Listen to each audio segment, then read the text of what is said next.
Hello to part 2 of the Halloween folio I have designed for ReneaBouquets.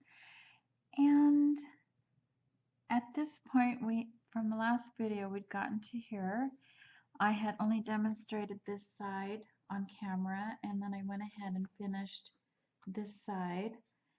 And I also decided to put this paper in the middle of the spine pieces here.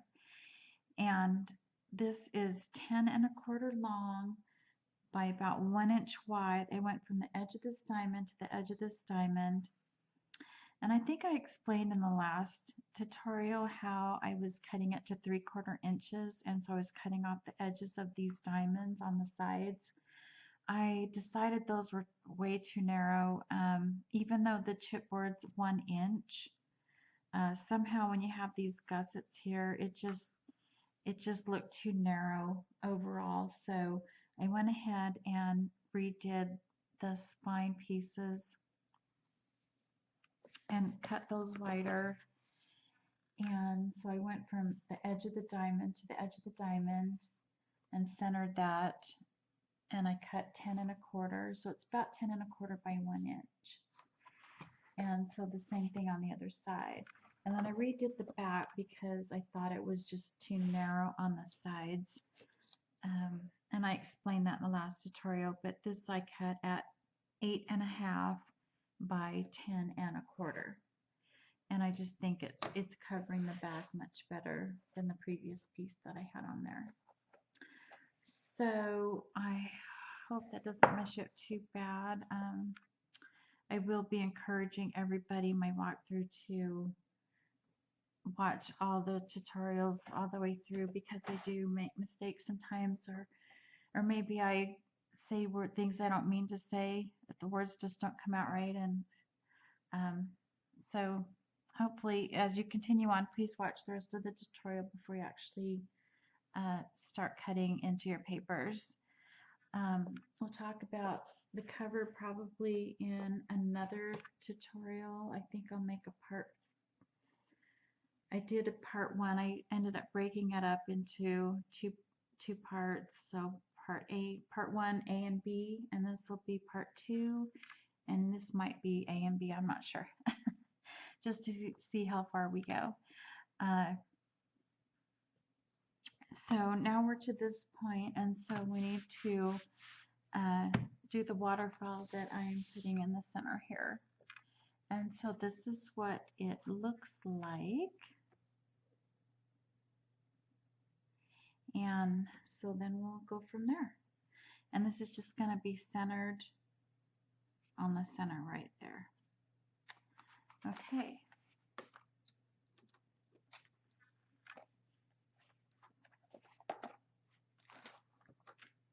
So I'm going to demonstrate on this blue paper. In the first tutorial, I demonstrated a folio that I'm going to be doing in this blue paper. So I'm going to actually be using this for my folio, that folio.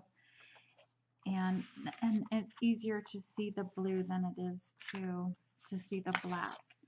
So the first thing that I like to do, because I have a hard time just placing my waterfall completely straight onto the page without a guide. So I like to use this base as a guide. And the other reason I like to do this is because, especially with a folio like this, it's really hard to work inside these pages, and it's hard for me to pull it close to me to be able to see the edges and to get it straight. And so that's the second reason why I put it on a base, because then once the waterfall is completed, I can just attach it onto the page. So the base for this waterfall will be 6 1/4 by 8 1/8. And then you're going to cut 7 pieces at 6 1/4 by 5 1/4.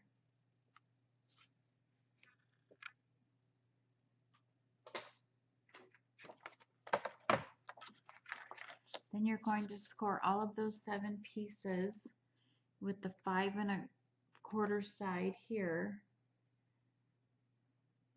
and the 6 1/4 this way, and you're going to score 1/2 inch. So you'll do that on all the 7 pieces.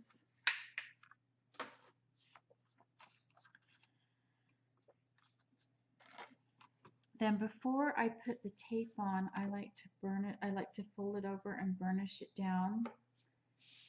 And then I turn it over and burnish it down again. And I do that a couple times. And so then I'll put the tape on, and I'm using a 3/8 inch Scor tape here. And then I'll burnish that down again. It's just, the more you burnish, the flatter your waterfall will set. And then I like to turn my base to the side because it's just easier for me to see if the sides are lined up. Sometimes I'll turn it this way and do it from the top to the bottom, especially that first piece, to make sure that it's lined up with the top. Excuse me. So if you see me working backwards or sideways, that's why.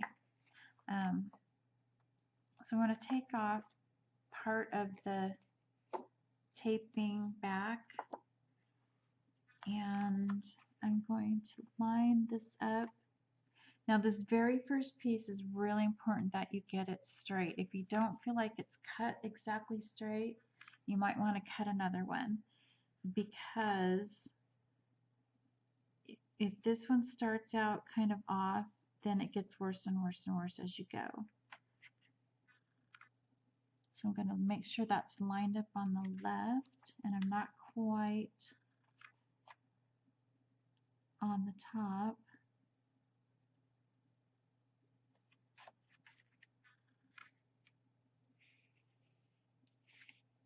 And then I'm going to see if it's lined up along the top here, and then it's lined up on the sides. And in all actuality, I am more concerned about the sides than I am the top. I really want the sides. If I feel like the sides are a little crooked, I will go ahead and take it back to my trimmer and just make sure I have a cutter that trims really fine, and so I can just make sure it's really straight.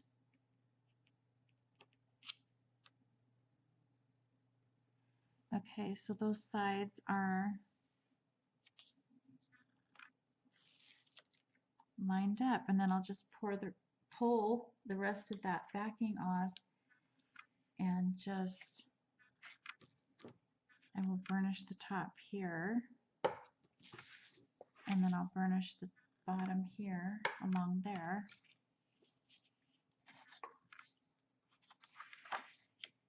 And then this piece, I forgot to put tape on it. So we'll go ahead and do that.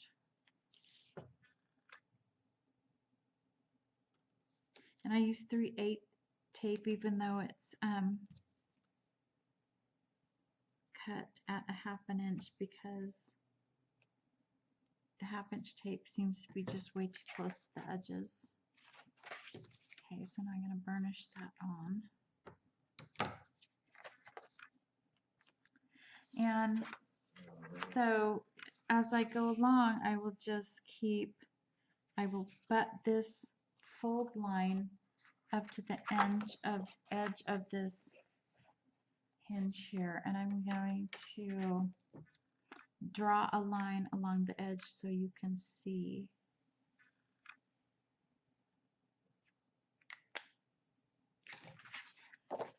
So this, where I folded that 1/2 inch, the edge of that hinge is right there, and so I will take my fold line on this one and butt it up to that,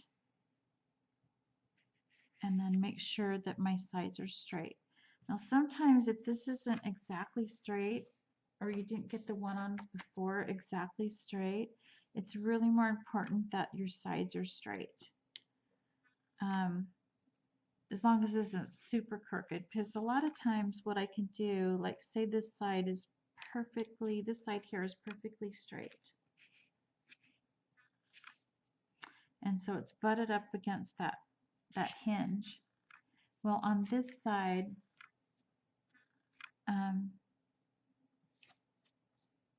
when I line this side up, this side doesn't come quite as close to the hinge as this side. And if it's just ever so slight, then that there's just an ever so slight little bit of sliver. Maybe it's just not quite butted up as tight. I don't really mind. If it's way crooked, I have to fix it. And the way I fix it is I go back to my cutter and make sure this is straight. I will keep it folded and make sure it's straight, because sometimes when you score, the fold doesn't get quite straight. And so I will just trim it up on my trimmer, make sure it's straight, and then come back and line it up. But like I said, usually if I only have just, there's not even a gap there, it's just not quite as tight on this side as it is here. There's really no gap. So then I'll go ahead and do that anyway. I just want to make sure that these sides are even, and then I also will check, I will go back and check when it's folded this way and make sure it's even. So that's what I do, and so I'm not going to go and do all 7 on camera, but I have done all of these, and so I have this last one to do.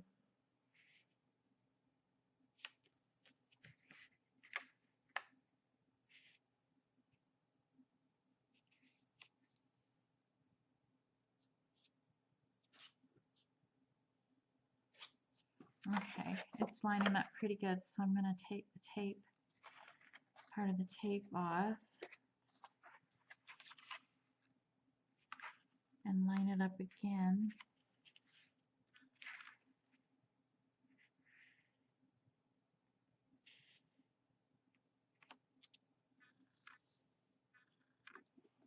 Press that corner there where the tape is exposed.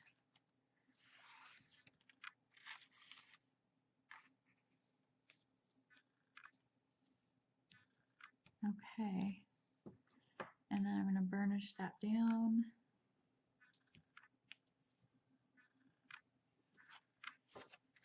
And I'm going to burnish right here, and I'm going to turn it over and burnish here. And I did that with every single piece. I burnished it when I first folded it, I burnished it after I put the tape on, I burnished it when I first put it on, then I went ahead and did the inside, and then I would flip it over and do the back side. And this back side, if it kind of gets marked up because you're scoring or you're pressing really hard, this back side will all be glued onto the page, so it doesn't really matter if you kind of leave a mark or something. But and then I'll go through and just, I've got all 7 on, so I'll just go ahead and kind of burnish them all down again.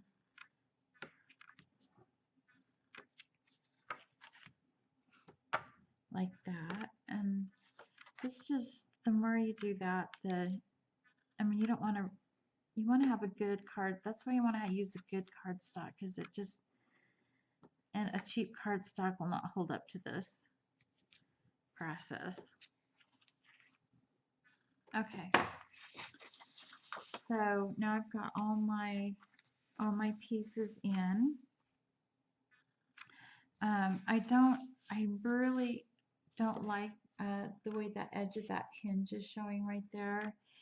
And even though it's going to be covered up by paper, I don't want those edges really just sticking out and looking like a hinge.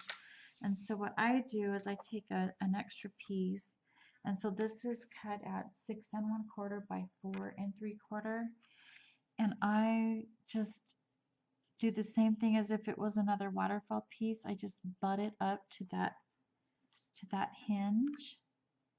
Make sure it's lined up on the sides. Now, if it extends past the base a little bit, if it goes over that base just a little, that was my intention. We don't want the bottom of that base showing. We want this to look like this is the bottom piece, which it is. So I'm gonna go ahead and use my tape gun just because it's quick, rather than use glue.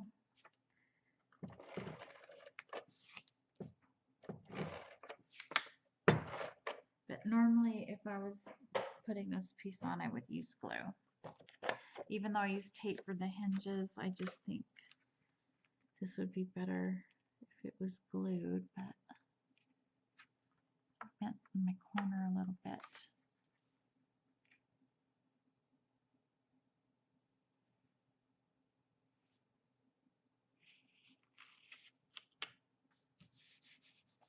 Okay. Okay, so that just looks so much nicer than having that rough hinge, edge of that hinge showing. And even though it's going to only show here, or you're only going to see this part here and here because we're covering this whole thing in paper, I just think it gives it a more finished look. And I think it makes it more smooth and even too. So anyway, so that's the waterfall so far. Now, I want to put a, let me show you here. I put a pocket on the very last page here. And so I'm going to show you how to do that. So you're going to need a piece that is 7 1/4 long.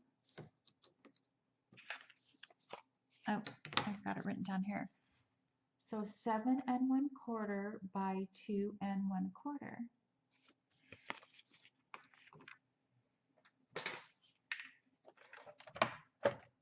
And then you're going to score at 1/2 inch and 1/2 inch. Or I should say, you're actually scoring 1/2 inch here, and then you're scoring at 6 1/4 here. But if it's just easier for you to score 1/2 inch and then turn it and score 1/2 inch and then turn it one more time and score 1/2 inch, if that's easier for you to understand, then do it that way. Then once you've scored it, you're gonna, like we did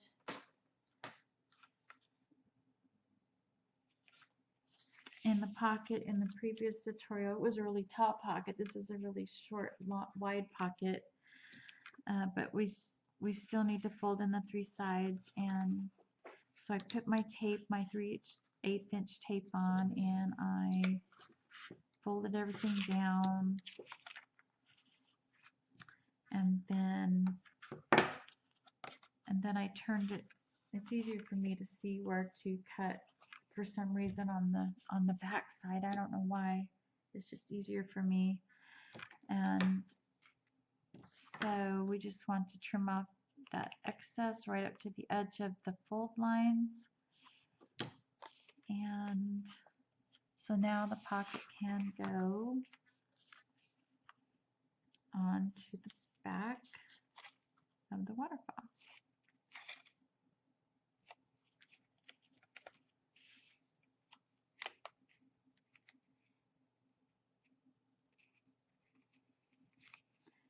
And I just ripped off all the tape backing, but usually it's better to just do a little piece at a time.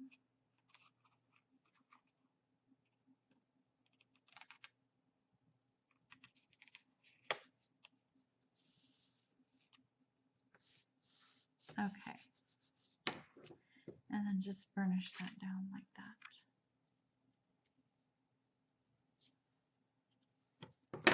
Okay, so there you have a pocket on the back of the waterfall.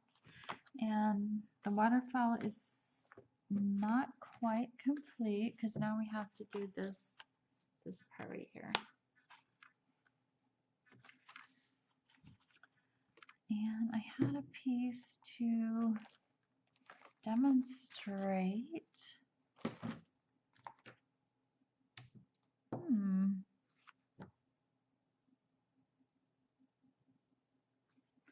Well, I had a piece to demonstrate right there, but no. Maybe it fell on the floor.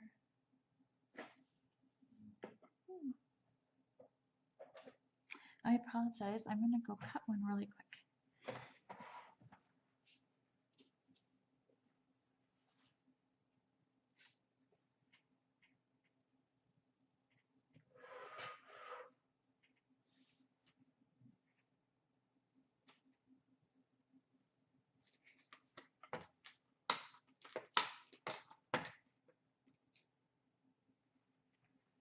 So this piece that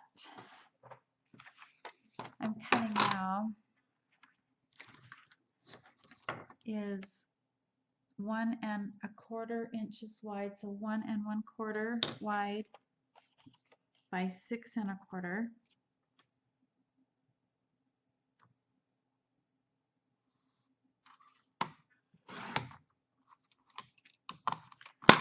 So I've got 1 1/4 by 6 1/4.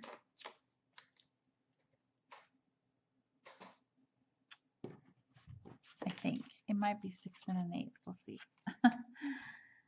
We can always trim it down a little. And so I'm going to score at 1/2 inch and 5/8. So 1/2 inch and 5/8.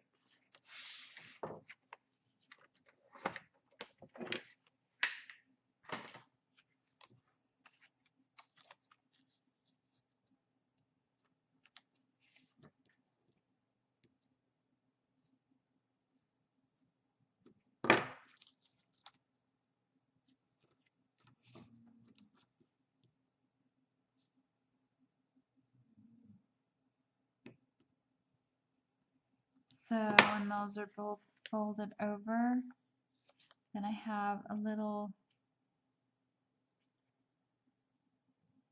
teeny 1/8 inch gusset right there.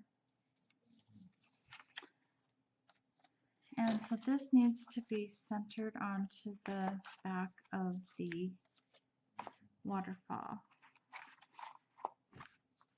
And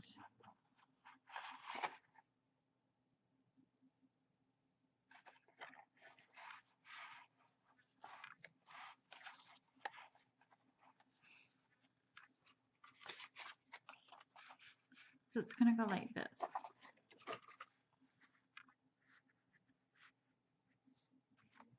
This little 1/2 inch, the edge of that right on the score line is going to sit on the edge of this, on the base, on the back base of the folio. So what I do is I take my, actually I should tape it first, huh? That would help.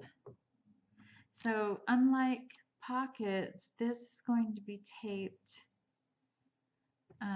on the inside fold.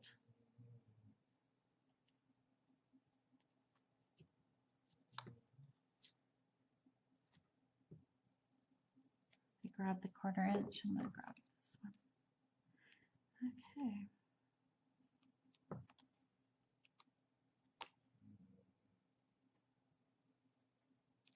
Oh my goodness. All right. This piece, I cannot get that to stay down. Sometimes I feel like I need more fingers or hands or something. Oh my goodness.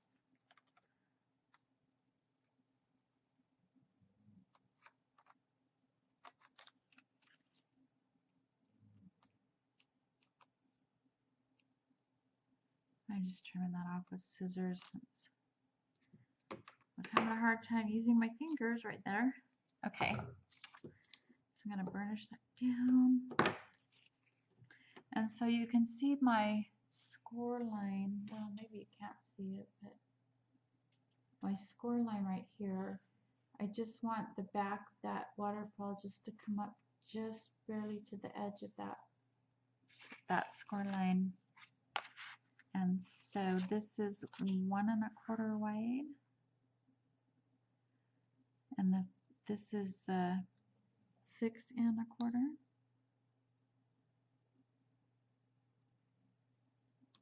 So if it helps you, you can make a little mark where the center is.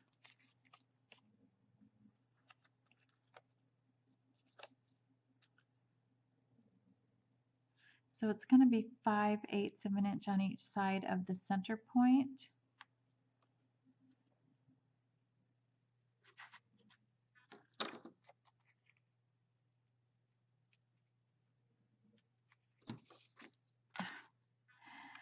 Okay, I feel like I'm all thumbs today, so I usually just stick it on with the ruler sitting right there, but since I'm feeling extra klutzy today, I'm going to go ahead and mark 5/8 on the side of each side of the center point. And that's going to be my guide of where to put my piece. So it's going to go on this way.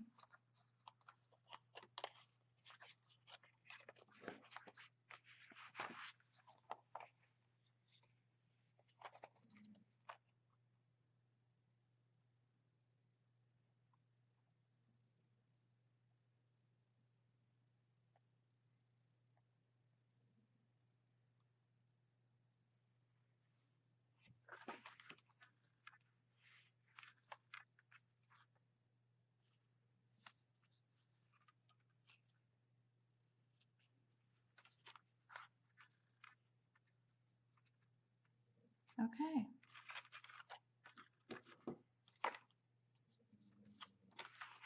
And I'm just going to burnish that down here. So now we have this little closure piece.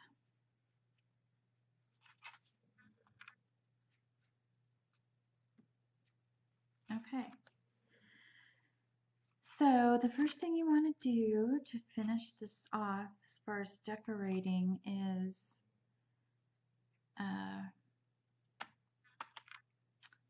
let's start with the rest of this closure. And so I used this number 5 paper, this checker paper, and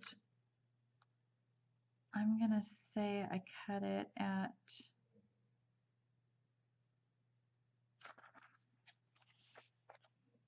magnets right there. I would say cut it at 5 1/4.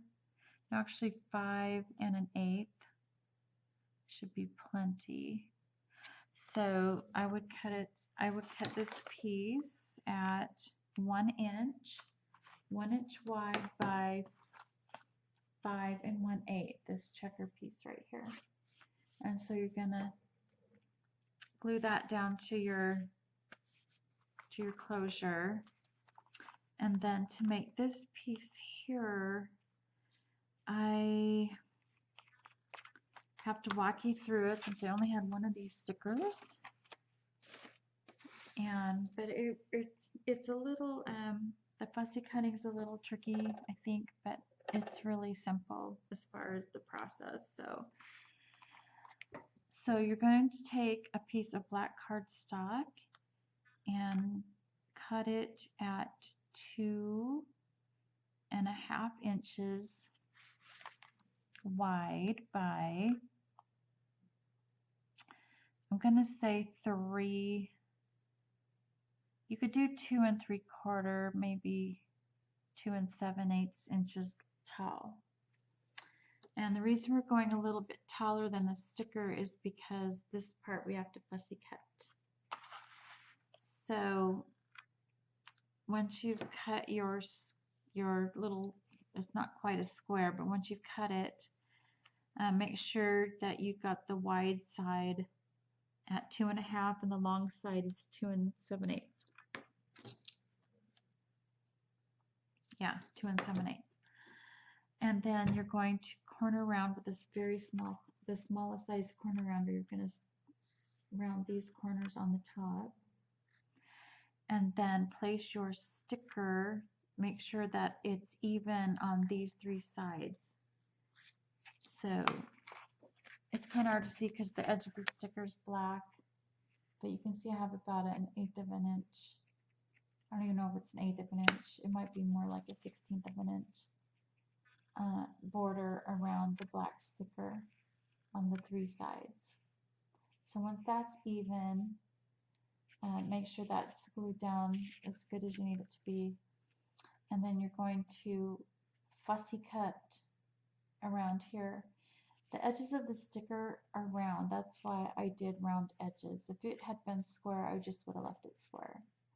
And so you're going to cut this rounded piece here, and you're going to continue to go around, fussy cut around about, I think it's a 1/16 of an inch. Yeah, it's like around a 1/16 of an inch, more or less. So we're just going to fussy cut around here and around here until you get back to that straight line there that you cut before on your trimmer. So, I mean, you could fussy cut. Oh my gosh, you could fussy cut the whole thing if you want. I just think it's easier to start out with the 3 sides already straight and even. It just helps me guide where I'm cutting on the bottom. So once you've done that, then you want to glue it onto your closure here, and then on the back side you're going to put a magnet right in the middle. I'm sorry, you're not going to do that. You already, let's back it up. I forgot a step. I'm sorry. Okay. So once you've got your top piece of your waterfall on, you're going to find the exact center here. You're gonna mark from here to here and here to here and find your exact center, and that's where your first magnet goes, is right there. Okay, and then once you've got this piece on, then going to do the process the same as we've done before, which I will try to explain again really quick, just in case you forgot. So what I do is I've got my magnet, and this paper is not on your waterfall yet. You're right. This is where you're at. Okay, actually I should use this one. This is where you're at.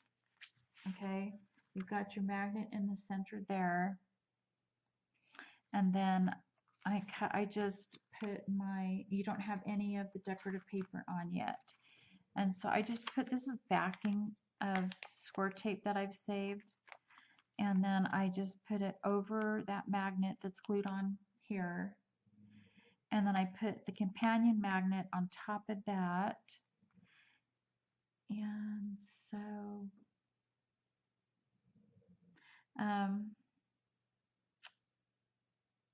I guess I don't know what I'm putting on this particular waterfall as far as decorating it, so I'm not actually going.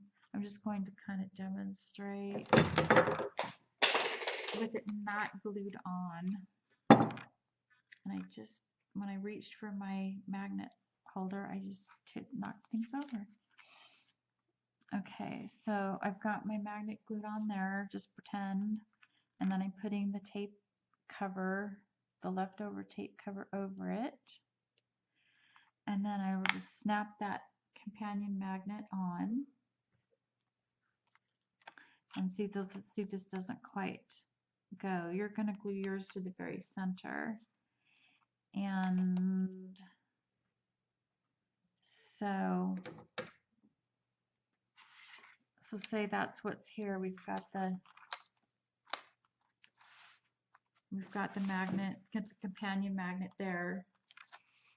And you're going to put the glue on the back, and then you're going to lay this piece down with this square piece on top, glue it on the top here, and you're going to lay that down and let it dry, let that glue dry.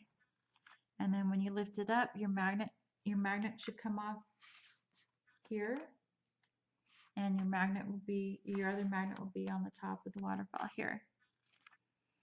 So now we need to cover up the magnets. So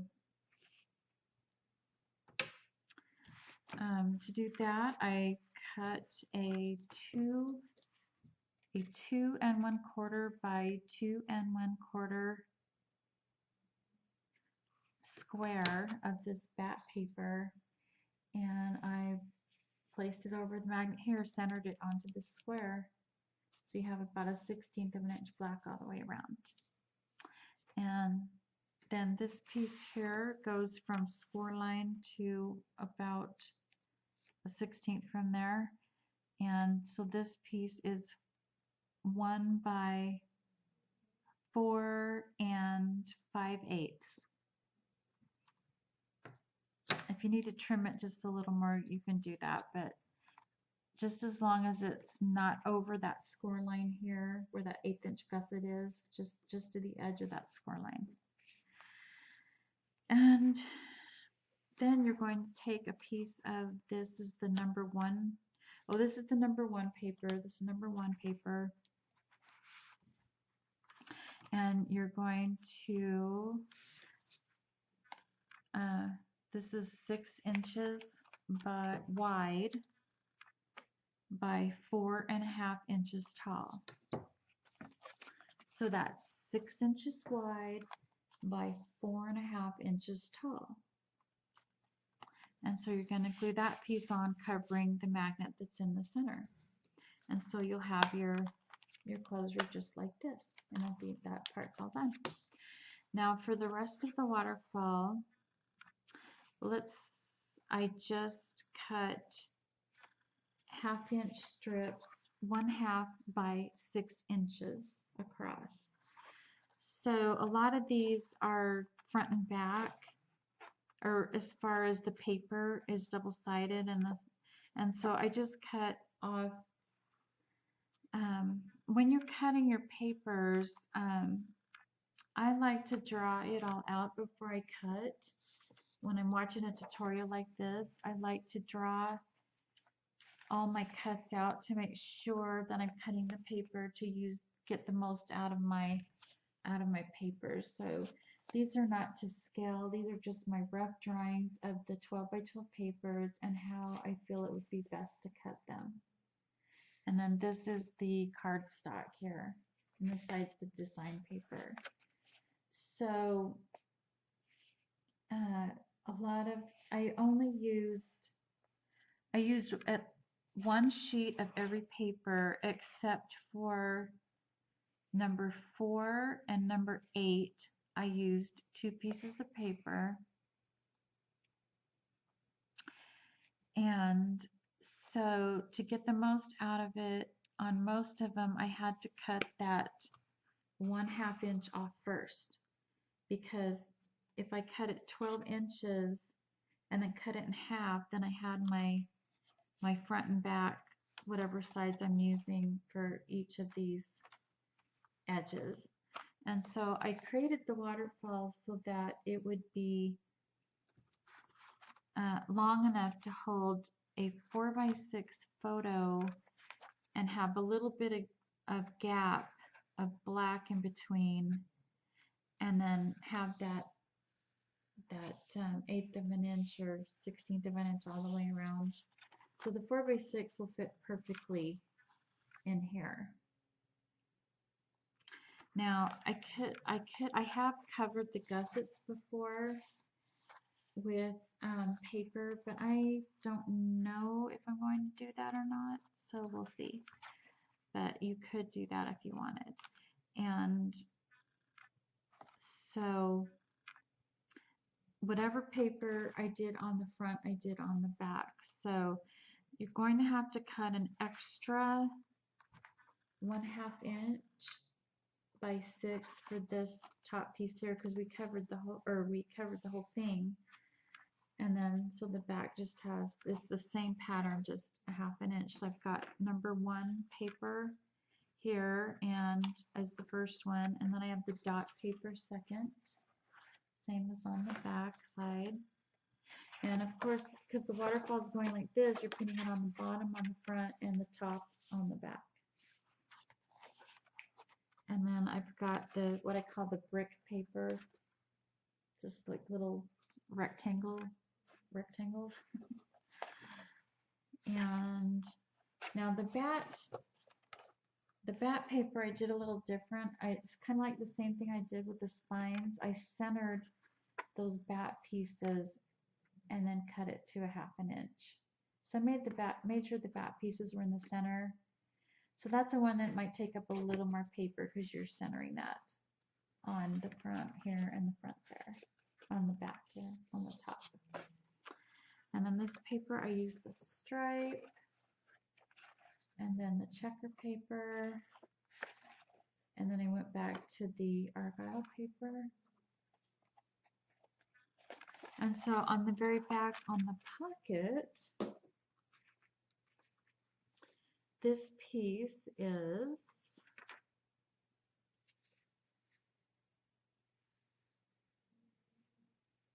let's see.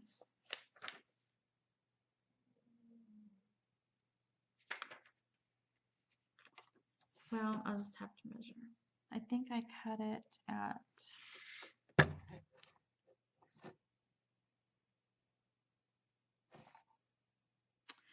so I cut this at 4 3/4 by 6. And this is that dot with paper with the spiders along. And so I cut it at 4 3/4 by 6. Now, some people like to cut their pockets just barely past the edge of the opening of the pocket because they don't want to waste any paper. Now, if you have very little paper left, I certainly recommend that. But usually on a pocket, I like to have it cover that 1/2 inch edge that we folded over, because I don't like things catching on that edge. So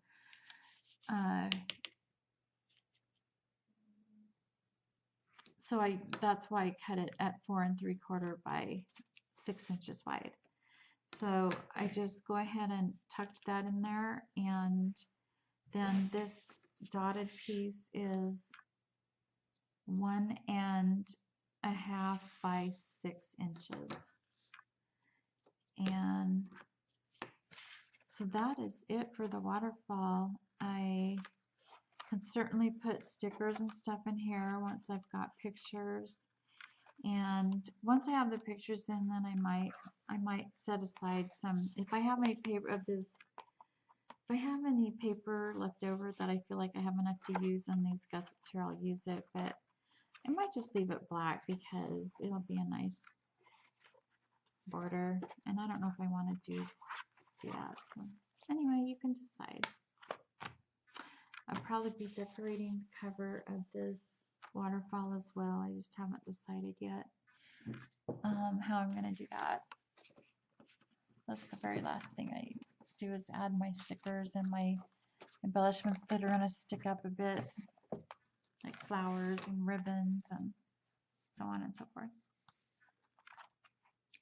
Okay, so then I'm just going to tape this or glue it down and center it right here, and that's the waterfall. So now this front part of the center is done, and once this is attached, then I can go ahead and do the rest of the folio. So alright, so that's the end of this this will be part 2A, I believe, and so we'll see you next time. Bye.